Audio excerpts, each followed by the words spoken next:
আজকে আবার আমার ছাদ বাগানে চলে এসেছি। সেদিন বাজার থেকে দুটো গাছ কিনে এনেছিলাম, আর মা আমাকে বলেছে আজকে যদি গাছ দুটো না লাগায় আমাকে সারা দিন ভাত খেতে দেবে না।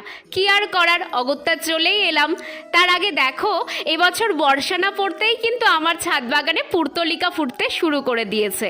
তো যেটা বলছিলাম, একটা গন্ধরাজ আর একটা নীল জবা এনেছি সেদিন। তোমরাও অবাক হয়ে গেলে না? নীল জবা, সেটা আবার কি? আমিও শুনে অবাক হয়েছিলাম, তাই দোকানদার বলতেই সেটা কিনে নিয়ে চলে এসেছি। আসলে আমার কাছে গোবর সার ছিল না বলে কদিন একটু দেরি করছিলাম। তবে এটা দেখে কিন্তু ভালোই লাগলো যে মাও আমার মতো গাছপালা ভালোবাসতে শুরু করেছে। গোবর সার না থাকায় একটা ছোট টবে আমি খানিকটা কিচেন কম্পোস্ট নিয়ে তার মধ্যেই নীলজবা গাছটাকে লাগিয়ে দিলাম। এবার গাছটাকে জল দিয়ে 4-5 দিনের জন্য ছায়াযুক্ত জায়গায় রেখে দেব। দেখা যাক এবার কতদিন পর নীলজবা ফুলটা ফোটে।